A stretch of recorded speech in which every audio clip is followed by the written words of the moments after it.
Classes में आपका स्वागत है। चलिए आज सेशन को स्टार्ट करते हैं। तो सेशन को स्टार्ट करने से पहले हम लोग जो पीछे जो जाने हैं जो इसके बारे में कार्बन और उसके यौगिक चैप्टर के बारे में हम लोग पढ़े हैं उसके बारे में हम लोग रिकवर कर लेते हैं। तो रिकवर करने से पहले हम लोग कुछ मोटिवेशनल बातें को समझ लेते हैं। समुद्र के लहरों से डर के नौका पार नहीं होती, समुद्र के लहरों से डर के नौका पार नहीं होती, कोशिश करने वालों की कभी हार नहीं होती, कोशिश करने वालों की कभी हार नहीं होती। चलिए इसी मोटिवेशनल वीडियो के साथ हम अपना सेशन को स्टार्ट करते हैं। तो हम लोग जो चैप्टर पढ़ रहे थे कार्बन और उसके यौगिक, कार्बन और उसके यौगिक पढ़ रहे थे। हम लोग क्या क्या पढ़ लिए उसके बारे में आइए हम लोग थोड़ा उसके नाम को जिक्र करते हैं। तो हम लोग क्या क्या पढ़ लिए, हीरा पढ़ लिए थे और ग्रेफाइट पढ़ लिए थे। कार्बन का मुख्य दो अप्रूप होता है, हीरा और ग्रेफाइट। उसके बाद हम लोग क्या देखे थे, और उसके एनसीईआरटी में एक और मिलेगा आपको, फ्लोरीन मिलेगा जो कार्बन 60 है। क्या है? कार्बन 60 है। इसका जो आकृति होता है, जो इसका आकृति होता है फुटबॉल के समान होता है। क्या होता है? फुटबॉल के समान होता है। फिर हम लोग इलेक्ट्रॉन के सरदारी के बारे में हम लोग पढ़े थे कि हाइड्रोजन को बॉन्ड बनाता है और ऑक्सीजन को बॉन्ड बनाता है और नाइट्रोजन को बॉन्ड बनाता है।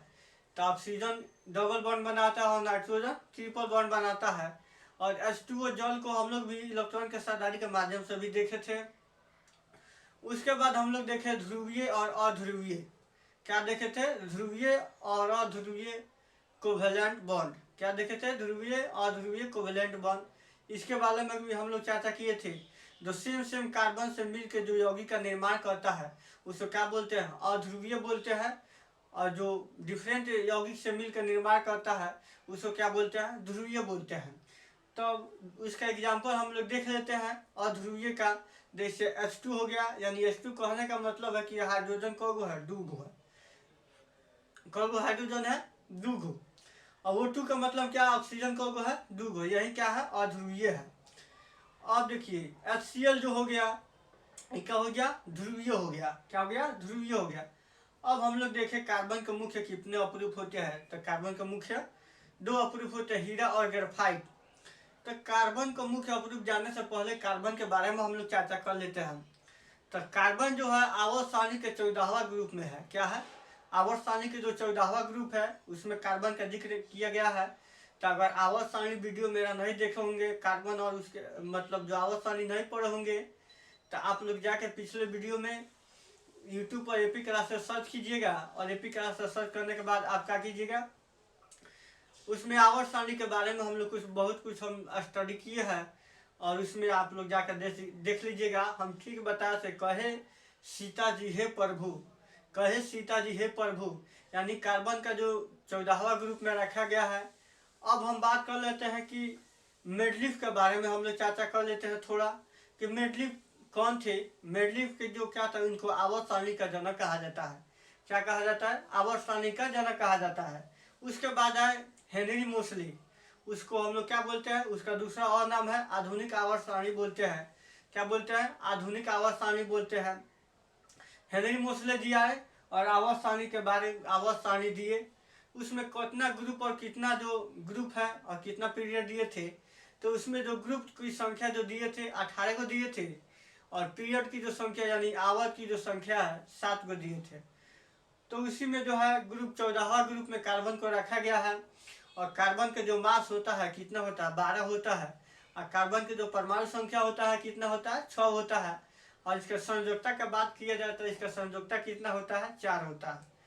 और इसमें जो संयोजकता का बात करते हैं तो हम उस वीडियो में पिछले वीडियो में भी बताए थे कि 2D स्ट्रक्चर पर की एलिमेंट कक्षा पर हम लोग ड्राइव करके बताए थे। उसके बाद SPDA पर भी बताए थे। अब उसके बाद हम लोग देखें कि कार्बन की संयोजकता की संख्या कितने होते हैं? 4 होता है। और कार्बन कौ गो बॉन्ड बनाता है? 4 गो बॉन्ड बनाता है। कार्बन एक ऐसा मतलब एलिमेंट है जो कार्बन से जुड़कर एक लंबे चैन बना देता है। क्या बनाता है? कि लंबे चैन बनाता है। इसको हम क्या बोलते हैं? कैटेनेशन पावर बोलते हैं, यानी श्रृंखलित गुण बोलते हैं। कार्बन से जुड़ कर एक लंबा चैन बनाता है, उसे क्या बोलते हैं? श्रृंखलित गुण बोलते हैं, कैटेनेशन पावर बोलते हैं। ठीक। उसके बाद कार्बन के बारे में भी देखे और कार्बन 4 को बॉन्ड बनाता है, इसके बारे में भी देखे। और हीरा और ग्रेफाइट के बारे में इनका अप्रूप देख लेते हैं कि हीरा जो है आवर्त सारणी का सबसे कठोर पदार्थ है। क्या है? सबसे कठोर पदार्थ है। और उसके बाद हीरा क्या है? विद्युत का कुचालक होता है। क्या होता है? विद्युत का कुचालक होता है। हीरा जो है विद्युत का कुचालक होता है। इसके जो बीच में जो बॉन्ड होता है, एक कार्बन प्लस यानी C1 प्लस C4 से बनता है। क्या होता है? एक कार्बन से 4 गो कार्बन जुड़ा होता है, जिसके कारण इसके जो फ्री इलेक्ट्रॉन नहीं होता है, यह चमकीला होता है। क्या होता है? चमकीला होता है। पूर्ण आंतरिक परावर्तन के कारण यहाँ का होता है चमकीला दिखाई देता है। एक और आपको मिलेगा भंडरवाल फोर्स के कारण भी ये चमकीला दिखाई देता है। यानी जैसे प्रकाश आता है उतना रिफ्लेक्टिव अच्छे से नहीं कर पाता, पूरा प्रकाश इसमें क्या होता है? आकर्षित हो जाता है। अब हम हीरा के बारे में भी देख लिए। अब देख लेते हैं ग्रेफाइट। ग्रेफाइट क्या है? आप लोग जो पेंसिल रखे हैं, पेंसिल के जो आप लोग रबर पेंसिल जैसे मिटकाते हैं, रबर रखे हैं या पेंसिल रखे हैं ना, तो पेंसिल जो है ना, पेंसिल में इसका उपयोग किया जाता है ग्रेफाइट का। ग्रेफाइट क्या होता है? मुलायम होता है। कार्बन का एक अस्थायी अप्रूफ है, ये मुलायम होता है। ये क्या होता है? विद्युत का सुचालक होता है। क्या होता है? विद्युत का सुचालक होता है। इसका जो इसका अपवर्तनांक है ये बहुत कम होता है। हीरा का जो अपवर्तनांक है सबसे अधिक होता है, 2.417 होता है। क्या होता है? 2.417 होता है। कहीं कहीं हीरा का अपवर्तनांक 2.4 मिलेगा, कहीं कहीं आपको हीरा का अपवर्तनांक 2.417 मिलेगा। ठीक, हीरा का अपवर्तनांक के बारे में हम लोग भी देख लिए। अब चलते हैं कि हाइड्रोकार्बन क्या है। तो हाइड्रोकार्बन क्या है? जिसमें हाइड्रोजन और कार्बन का जो यौगिक बनता है वही क्या हाइड्रोकार्बन है। हाइड्रोकार्बन को भागों में हम लोग बांटे थे। तो हाइड्रोकार्बन को 4 भागों में बांटे थे। कितने भागों में? 4 भागों में। तो फर्स्ट भाग जो है उसको हम क्या बोलते हैं? सैचुरेटेड हाइड्रोकार्बन यानी संतृप्त हाइड्रोकार्बन। और जिसको एक और है असंतृप्त हाइड्रोकार्बन। क्या होता है? असंतृप्त हाइड्रोकार्बन। उसको हम इंग्लिश में बोलते हैं अनसैचुरेटेड हाइड्रोकार्बन। एलिसाइक्लिक हाइड्रोकार्बन और एरोमेटिक हाइड्रोकार्बन। अब हम लोग 4 को हम लोग देख लिए हैं। अब चलते हैं फंडामेंटल यानी फंक्शनल ग्रुप। तो हम लोग चलते हैं, हम लोग पिछले वीडियो में ब्रोमो देखे थे, क्लोरो ब्रोमो आयोडो हम लोग देखे थे। Chloro ethane, bromo ethane, iodo ethane के बारे में हम लोग देखे थे। उसका फार्मूला भी देखे, CnH2n+2। अब हम इसको देखते हैं अल्कोहल के बारे में। अब हम चर्चा जो करेंगे अल्कोहल के बारे में, हम लोग चर्चा करेंगे कि अल्कोहल क्या है, अल्कोहल बनाते कैसे है, और इसका जो स्ट्रक्चर कैसे बनाते हैं हम लोग। आइए इस वीडियो के माध्यम से आज अल्कोहल के बारे में चर्चा करेंगे और उसके बाद एल्डिहाइड के बारे में हम लोग चर्चा करेंगे। ठीक, अब देख लेते हैं अल्कोहल। तो अल्कोहल क्या है? आप लोग सबसे पहले इसका स्ट्रक्चर हम बनाते कैसे है। अभी बताया है कि ऑक्सीजन को बॉन्ड बनाता है, डबल बॉन्ड बनाता है। हाइड्रोजन को बॉन्ड बनाता है, एक बॉन्ड बनाता है।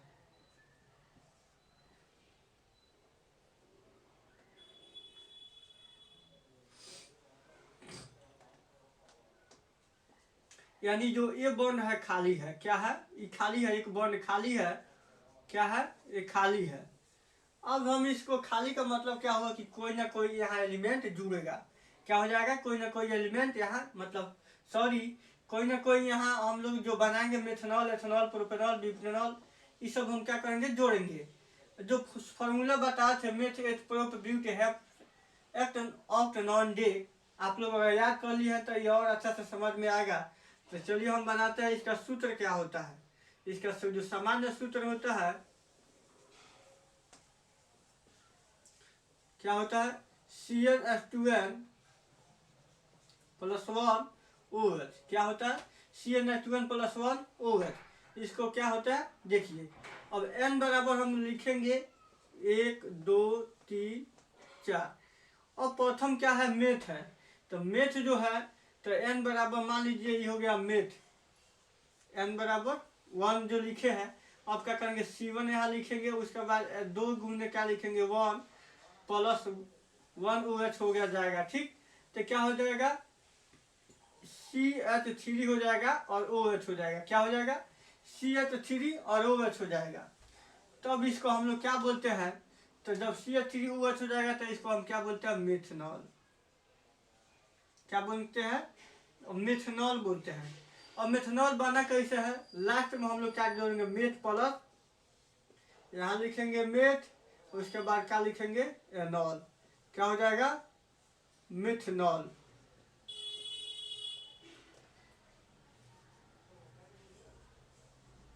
क्या हो जाएगा मिथनॉल।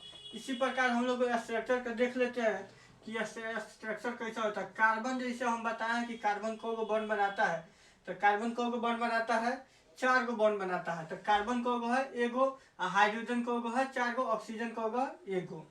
अब हम देखते हैं कि ये कार्बन 4 गो बॉन्ड बनाता है, तो देख लेते हैं इसको।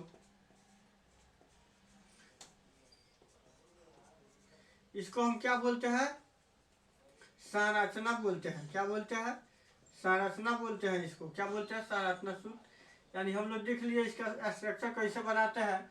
तो CH3COH हो जाएगा, क्या हो जाएगा मेथनॉल हो जाएगा। क्या हो जाएगा मेथनॉल हो जाएगा। अब हम क्या बोलेंगे C2H5OH, क्या हो जाएगा इसको हम बोलते हैं एथेनॉल। क्या बोलेंगे इसको बोलेंगे एथेनॉल। उसके बाद C3 3 दूना 6, 2 दूना 4 1 5, 3 दूना 6 6 1 7, क्या हो जाएगा मेथ 8, ये हो जाएगा प्रोपेनॉल। क्या हो जाएगा प्रोपेनॉल। इसी प्रकार हम लोग मेथनॉल का देख लिए। अब हम देखते हैं एल्डिहाइड के बारे में। एल्कोहल के बारे में हम लोग देख लिए कैसे बनाना है, उसका सूत्र क्या होता है। तो CnH2n+1 OH लास्ट में क्या करेंगे जोड़ देंगे। इस तरह हम लोग क्या करेंगे सूत्र के माध्यम से हम इसको बना देंगे। अब बात कर लेते हैं एल्डिहाइड के बारे में कि एल्डिहाइड क्या है। इसको एल्डिहाइड देखिए हम इसको बनाते हैं। कार्बन हो गया, ये हो जाएगा ऑक्सीजन, एक हो गया, क्या 4 गो बॉन्ड हो गया। ये बॉन्ड खाली है, खाली होने का मतलब क्या है इसके पीछे कुछ ना कुछ जुड़ेगा। अब हम इसको बनाते हैं n बराबर इसका हम क्या रखते हैं 1 रखते हैं। क्या रखते हैं 0 रखते हैं। यहाँ n बराबर 0 से हम लोग चलते हैं, तो 0 से चलेंगे तो क्या हो जाएगा एक हाइड्रोजन हो गया HCOO, क्या हो जाएगा H हो जाएगा। क्या हो जाएगा HCOOH हो जाएगा। क्या हो जाएगा HCOO हो जाएगा। क्या हो जाएगा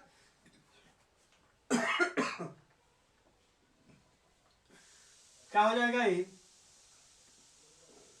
मेथनॉल हो जाएगा। क्या हो जाएगा मेथनॉल हो जाएगा। क्या हो जाएगा ये मेथनॉल हो जाएगा। इसका नाम आईपी का नाम क्या हो जाएगा मेथनॉल। इसको हम क्या बोलते हैं यूपी कहिए, अच्छा IUPAC नेम इसको बोलते हैं मेथनॉल हो जाएगा। अब हम इसको एथेनॉल कैसे बनाएंगे सूत्र के माध्यम से CnH2n+ रख के अब रखेंगे 1, क्या रखेंगे 1। तब यहाँ क्या हो जाएगा CH3COOH, क्या हो जाएगा CH3COOH। अब यहाँ हम लोग क्या करेंगे इसको बोलेंगे एथेनॉल। क्या बोलेंगे इसको बोलेंगे हम एथेनॉल।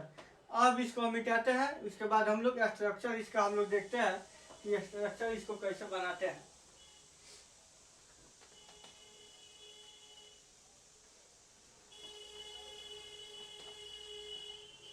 HCOO CHO, इसको हम क्या बोलते हैं यह एल्डिहाइड ग्रुप बोलते हैं। ये क्या है एल्डिहाइड ग्रुप के बारे में चर्चा कर रहे हैं। मेथनॉल हम लोग देख रहे थे और इसका स्ट्रक्चर हमको देखना है। तो क्या हो गया हाइड्रोजन हो गया, ये क्या हो जाएगा ऑक्सीजन हो गया डबल बॉन्ड, यही हो जाएगा हाइड्रोजन। इसको हम क्या बोलते हैं मेथनॉल। क्या बोलते हैं मेथनॉल। एल्डिहाइड ग्रुप में क्या है क्वेश्चन ही पूछता है कि जो मेथनॉल बना है ये किस ग्रुप का है, तो क्या बोलेंगे एल्डिहाइड ग्रुप का है। क्या है एल्डिहाइड ग्रुप का है। अब इसको हम बना देते हैं, फिर अब देखेंगे CH3CHO, क्या हो जाएगा CH3CHO। अब इसको हम स्ट्रक्चर कैसे बनाते हैं, इसका जो नाम है एथेनॉल है। क्या हो जाएगा एथेनॉल है। क्या हो जाएगा एथेनॉल हो जाएगा। ठीक। अब CH3 देखते हैं, कार्बन को है 2 गो, हाइड्रोजन को है 4 गो, ऑक्सीजन को है 1 गो। अब क्या करेंगे हम लोग यहाँ से देखेंगे कार्बन हो गया आपको, फिर यहाँ देखेंगे ऑक्सीजन हो जाएगा, यहाँ हो जाएगा। ठीक। अब देखिए हाइड्रोजन 4 गो हो गया, ऑक्सीजन को हो गया 1 गो। अब देख लीजिए इसका जो स्ट्रक्चर हम लोग बना दिए, क्या हो जाएगा एथेनॉल हो जाएगा। इसी प्रकार से आप लोग 10 तक बना सकते हैं। अगर ये वीडियो अच्छा लगा हो तो आप लोग कमेंट कीजिए, लाइक कीजिए और अपने दोस्तों के पास शेयर कीजिए। चलिए हम मिलते हैं नेक्स्ट वीडियो के साथ।